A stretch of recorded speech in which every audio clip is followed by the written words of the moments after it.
Happy New Year. Karibu sana katika mwaka huu mpya wa the year 2021 ambao tunasema ni our year of divine restoration. Jina langu ni mchungaji Sammy Njau na hudumu na Worldwide Gospel Church Shiloh Worship Center Mwariki Nakuru.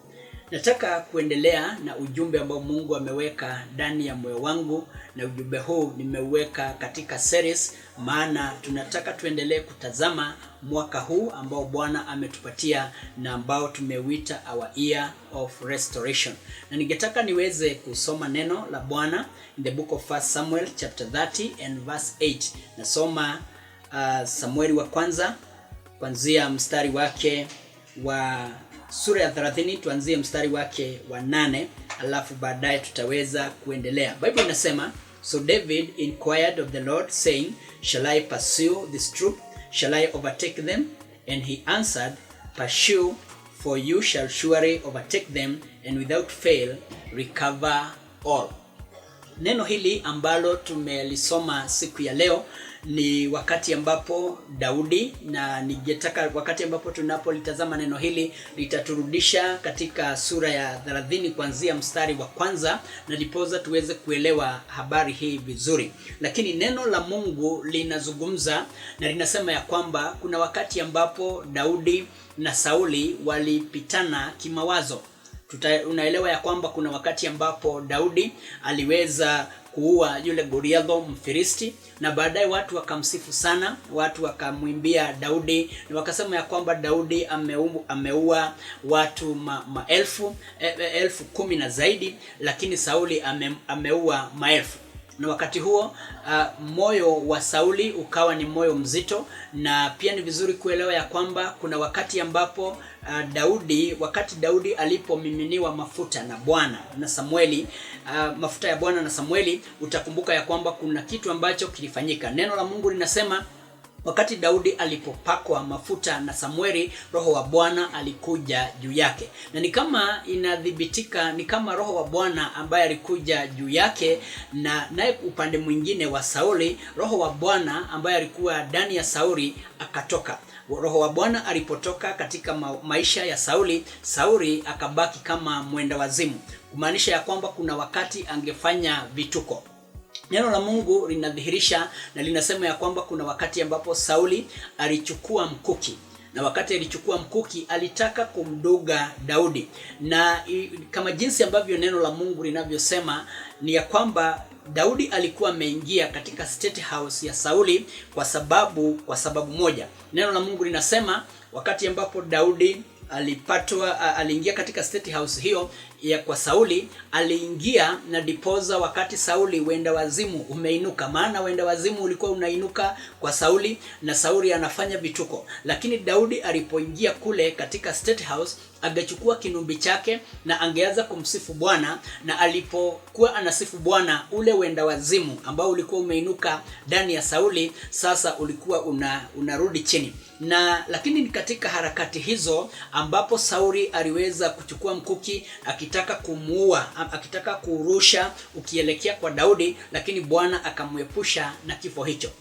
Na baada ya hapo Daudi akaona ya kwamba hata igawaje state house ni mahali pazuri, lakini akaona kama jinsi ambavyo Sauli ameanza kubehave, kuna wakati anataka kumuua, kuna wakati mwingine anageuka na anakuwa kama mtu mzuri. Lakini Daudi akaelewa ya kwamba inabidi aweze kumuondokea, inabidi aweze kutoroka kutoka state house na aende mahali ambapo Bwana atakapomwelekeza. Sasa neno la Mungu linasema wakati Daudi alipohama kwao, alipohama state house kule kwa Sauli, alienda mpaka kwa Wafilisti.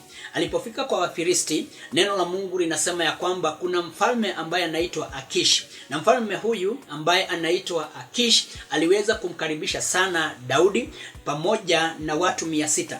Daudi alikuja pamoja na watu 600 na akaweza kukubaliwa, akaweza kupokelewa sana na huyu mfalme ambaye anaitwa Akish. Sasa jambo la kushangaza ni ya kwamba Akish pamoja na wale Wafilisti wengine ni ya kwamba walikuwa ni maadui wa Israeli. Lakini neno la Mungu linasema Daudi alipoenda kule akaweza kupokelewa vizuri, alipojieleza ya kwamba anatorokea Sauli, akaweza kupokelewa vizuri na huyo mfalme, wakafanyika marafiki.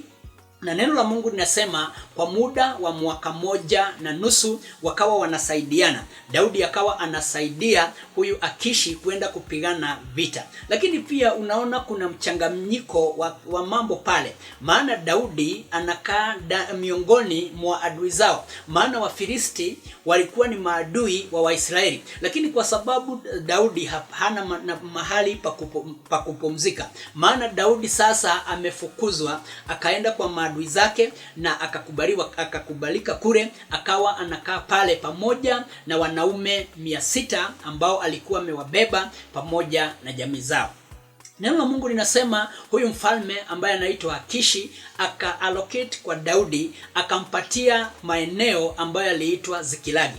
Na kwa muda wa mwaka 1 na miezi 4, neno la Bwana linasema ya kwamba Daudi pamoja na hawa wanaume ama hawa tuseme ni jeshi lake, wakakaa kule maeneo ya Zikilagi.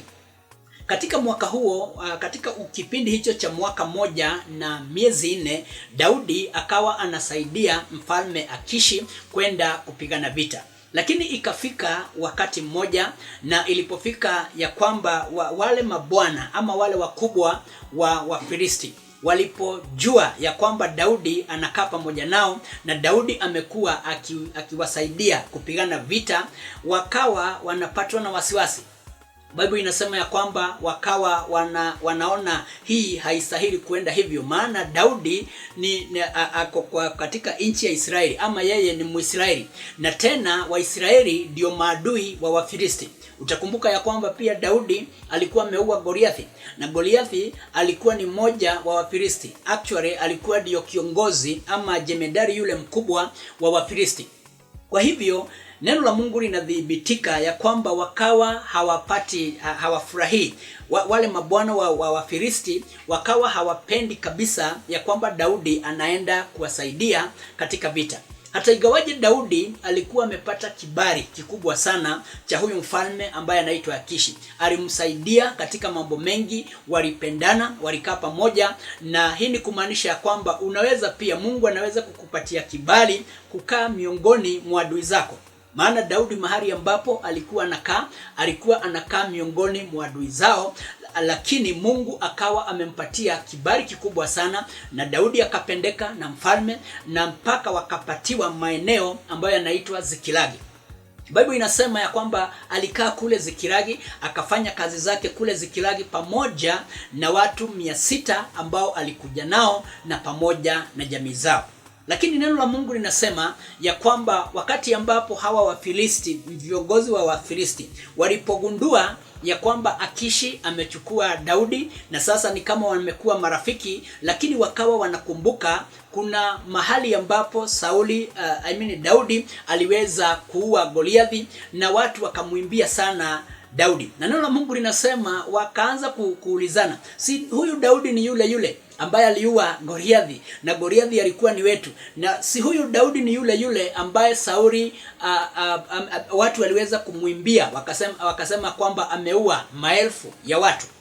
Kwa hivyo wakawa hawataki wawe pamoja, na kwa hivyo Daudi pamoja na hawa watu 600 wakaambiwa, mara hii hata ingawaje mmekuwa mkisaidia mfalme Akishi kwenda kupigana katika vita, lakini wakati wa sasa tafadhali mrudi nyumbani, tafadhali msitufuate, tafadhali hatutaki ushirika wenu na nyinyi, kwa sababu nyinyi ni maadui zetu, na tunaweza kuenda katika vita, na tukienda katika vita mnaweza kutugeuka, maana nyinyi ni maadui zetu. Waisraeli wamekuwa maadui na Wafilisti tangu zamani.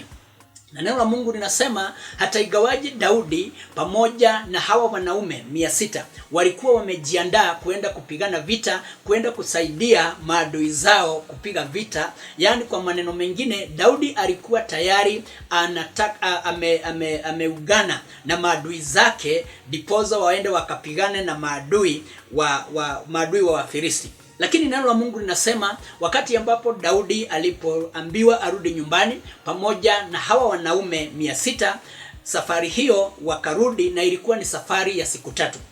Sasa tayari nataka uone ya kwamba Daudi pamoja na watu 600 ambao walikuja nao wamerudi nyumbani kule ambapo kunaitwa Zikilagi, ule mji ambao walikuwa wamepewa na mfalme Akishi, na ikawa hapo ndipo wanakaa. Lakini neno la Mungu linasema Daudi pamoja na watu wake 600 waliporudi Zikilagi, wakakuta kumbe wakati walipokuwa wameenda kupigana vita, wakakuta kumbe tayari wameshambuliwa.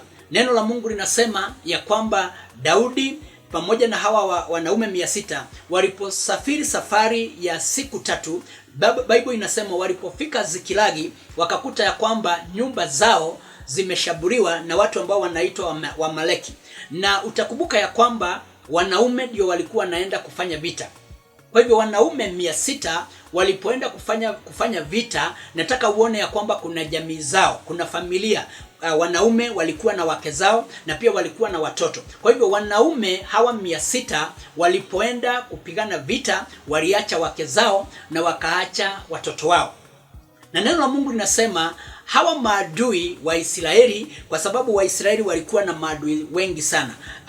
Maadui ambao walikuwa ni wa Israeli walikuwa Wafilisti, walikuwa ni maadui wa Israeli, wa Midiani walikuwa ni maadui wa Israeli, na hata Waamaleki na wengine walikuwa ni maadui wa Israeli. Sasa Bible inasema wakati ambapo Daudi pamoja na watu wake 600 wanaporejea, wakati ambapo walirejelea Zikilagi, utakumbuka ya kwamba Zikilagi ni mahali ambapo wamepewa wakae, lakini ni kwa adui zao. Bible inasema waliporejea Zikilagi wakakuta ya kwamba Waamaleki ambao ni adui wa Israeli wameingia kule na wamechoma nyumba zao, na kama hiyo haijatosha wamechukua wake wa hawa wanaume 600, wamewachukua mateka, wamechukua pia watoto wa hawa wanaume 600, wamewachukua mateka, wamewapeleka mateka, na wamechoma kila kitu, wamechoma nyumba zao, lakini wamebeba mali ambazo zilikuwa katika nyumba.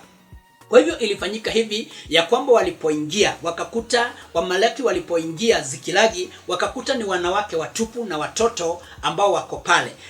Kitu cha kwanza ambacho Bible inasema walifanya ni ya kwamba waliweza kupora hizo nyumba. Wakaingia kwa hizo nyumba, wakatoa mali zote za wana wa Israeli, alafu baadaye wakawachukua wanawake pamoja na watoto na wakachukua kama mateka. Lakini kabla ya hapo wakachoma huo mji wote wa Zikilagi, hizo nyumba zikawa sasa zimechomeka.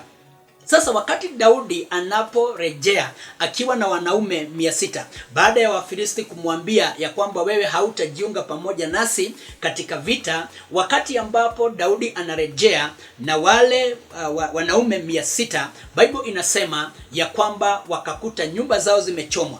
Na hapo ndipo neno ambalo tumelisoma, Daudi aliporejea pamoja na hawa watu, wakawa sasa hawajui wafanya nini, wakawa wanalia. Lakini Daudi akauliza kutoka kwa Bwana, kwa sababu hawa watu wametushambulia. Akawa anamuuliza Mungu, unataka niwakimbize?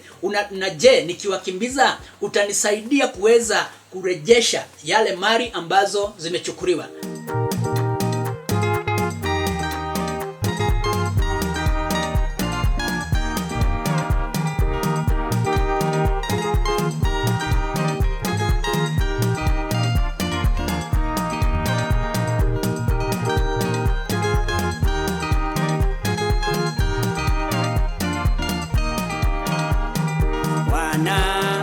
Israeli waliteswa sana kule Misri, walilazimishwa kazi, wakawa watumwa wake Farao. Naye Bwana taweka mpaka katikati yako na adui zako, nawe utafurahia, utashangilia ushindi wa Jehova. Na kukaribisha sana kuweza kusikiza wimbo huo, na pia unaweza kuweka wimbo huo kama sikiza tune yako, na namba ambazo unaweza kuweka ni 7638613. Tarudia tena 7638613. 3. Utatuma hiyo namba utaandika skiza, alafu utaandika hiyo namba ambayo tayari nimeitaja na utatuma kwa 811. Ukifanya hivyo utakuwa tayari umepokea skiza tune ya wimbo wangu Bwana Ataweka Mpaka. Bwana kubariki unapo subscribe na unapoweka huo wimbo kama skiza tune yako. Shalom. Naye Bwana ataweka mpaka katikati yako na adui zako, nawe utafurahia, utashangilia ushindi wa Jehova.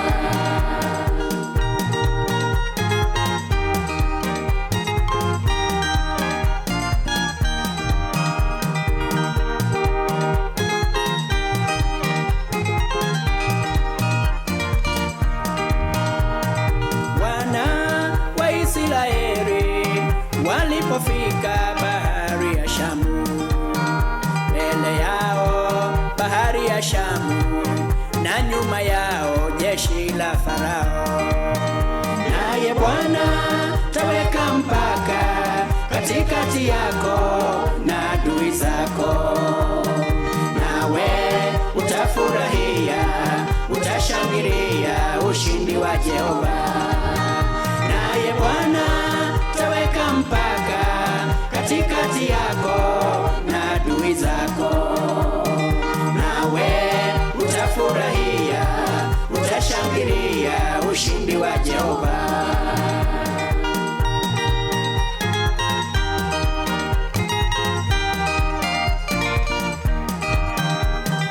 Mungu aliweka mpaka katikati yao na adui zao.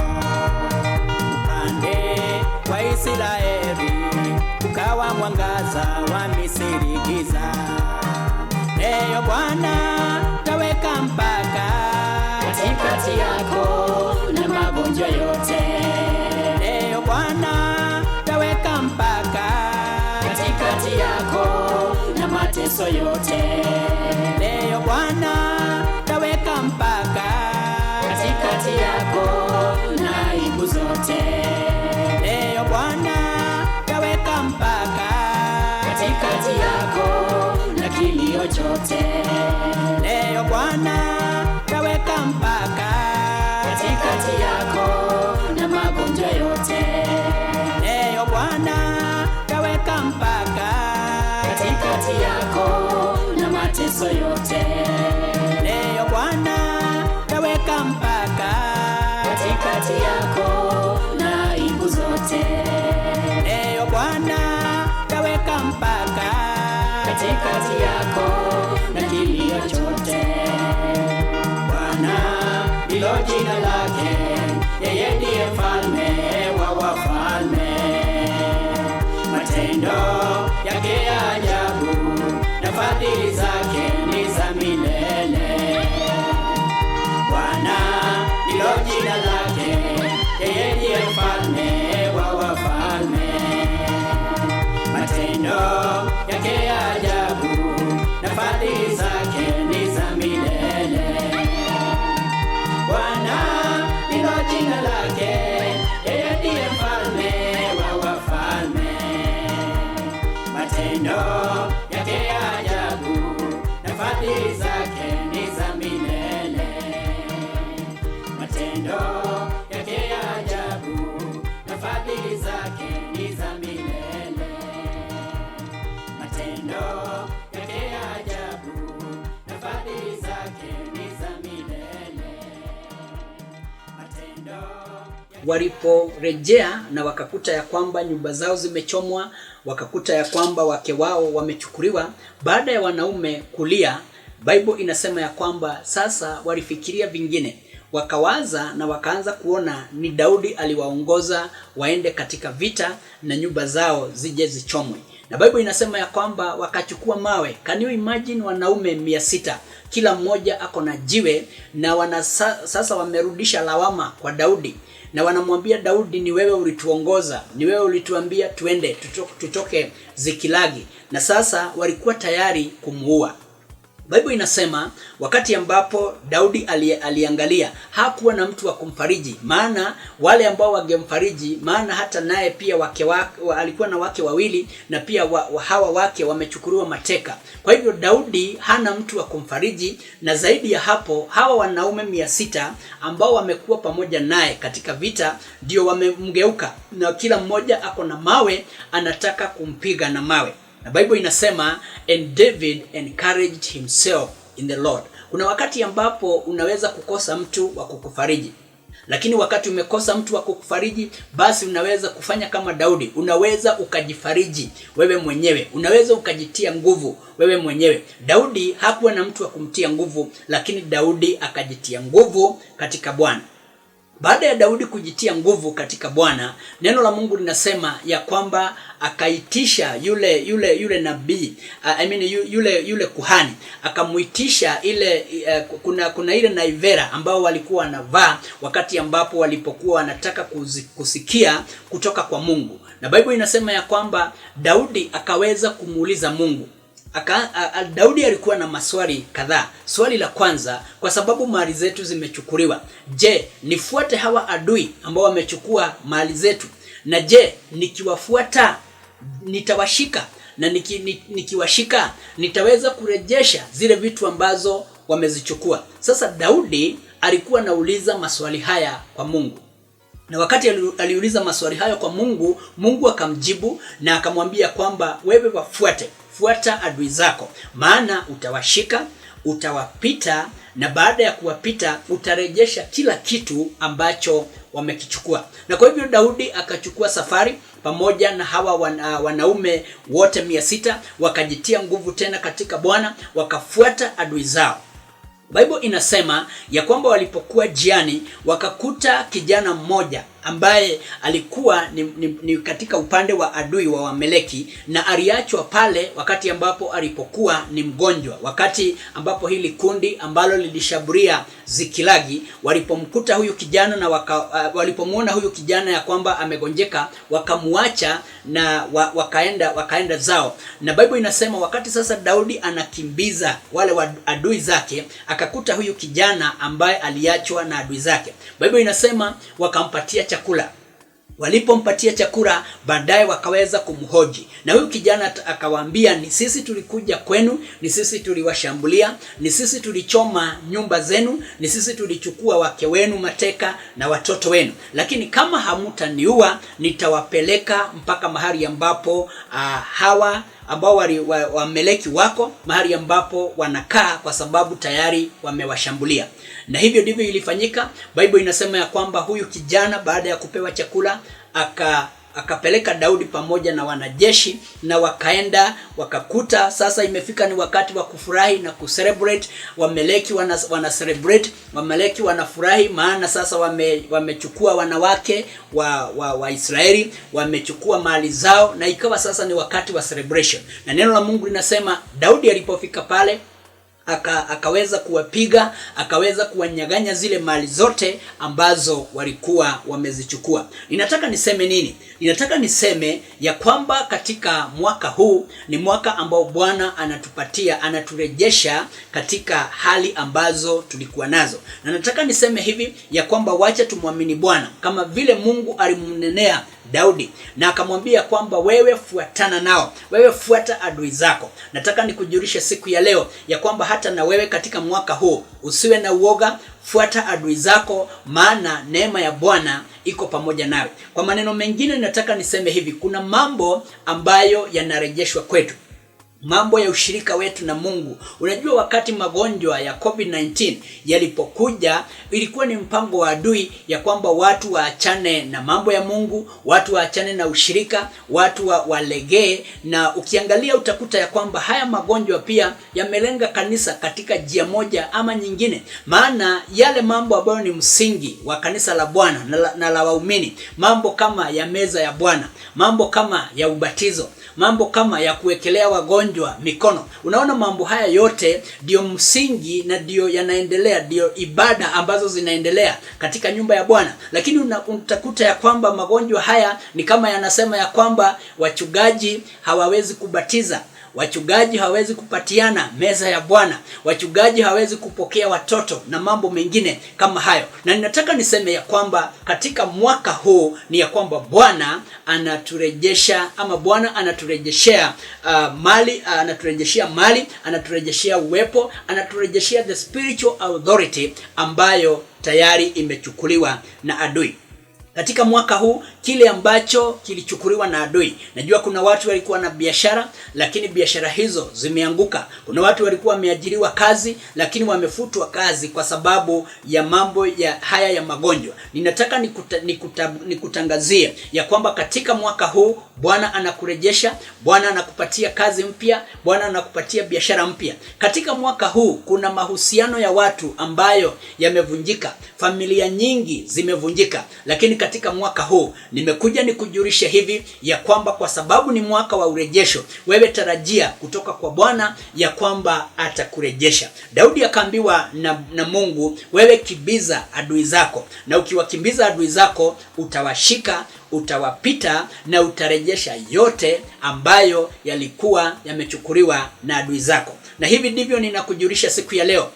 Wengine wamekuwa na magonjwa, wamekuwa kienda hospitali na kutumia madawa aina mbalimbali. Lakini katika mwaka huu ninataka nikutangazie ya kwamba uponyaji ni baraka yako, uponyaji is your portion katika jina la Yesu Kristo. Kwa hivyo pokea uponyaji wa Bwana kwa wale ambao wamekuwa ni wagonjwa, na wale ambao mali zao zimekwisha, wale ambao biashara zao zimeinama. Ninakutangazia katika jina la Bwana ya kwamba mwaka wa 2021 ni mwaka wa urejesho. Pokea neema ya urejesho katika jina la Yesu Kristo. Nataka niombe pamoja na wewe katika jina la Yesu. Bwana wa mbinguni, katika jina la Yesu tunakuja mbele ya kiti chako cha enzi. Tunakushukuru na tunasema hakuna Mungu mwingine kama wewe. Nimenena na watu wako na nimewaambia kama jinsi neno lako linavyosema ya kwamba kuna urejesho. Naomba urejesho kwa wale ambao wameondokewa na mali zao, urejesho kwa wale ambao biashara zao zimeanguka, urejesho kwa wale ambao familia zimevunjika katika jina la Yesu Kristo. Naomba urejesho katika kila jambo na katika kila njia. Jina lako Bwana liheshimiwe na hata litukuzwe. Katika jina la Yesu Kristo tumeomba na kuamini. Unaweza kuwa miongoni mwetu na haujampokea Yesu awe Bwana na Mwokozi wa maisha yako. Unaweza, na siku ya leo unahisi ya kwamba ungependa kumpokea Kristo awe Bwana na Mwokozi wa maisha yako. Unaweza kurudia ombi hili nyuma yangu. Sema, Bwana Yesu, nimekuja mbele zako. Mimi ni mwenye dhambi. Naomba unioshe, unitakaze, unifanye kiumbe kipya. Ninakuamini kwa moyo wangu ya kwamba wewe ni Mwokozi, na ninakiri kwa kinywa changu ya kwamba sasa nimeokoka. Nimepokea wokovu kwa jina la Yesu. Amen. Wacha tuombe pamoja. Bwana, tunakushukuru kwa sababu ya huyu ambaye amesema angependa kuokoka na ambaye amerudia ombi hili nyuma yangu. Naomba ya kwamba Bwana ukaandika jina lake katika kitabu cha uzima wa milele. Naomba ya kwamba kuanzia sasa utampatia maisha mapya ndani yako. Katika jina la Yesu Kristo tumeomba na kuamini. Nachukua nafasi hii kuweza kukukaribisha sana katika ibada zetu. Huwa tunafanya ibada katika kanisa letu la Worldwide Gospel Church Shiloh Worship Center, na ninakukaribisha sana katika ibada zetu. Na ibada zetu tunazileta live kila siku ya Jumatatu saa 2:30 ya usiku, na kila siku ya Ijumaa saa 12 ya jioni. Na kukaribisha sana tuandamane pamoja, tutazame Nisi Television, na hapo tutakutana. Bwana kubariki, Bwana akutende mema. Shalom.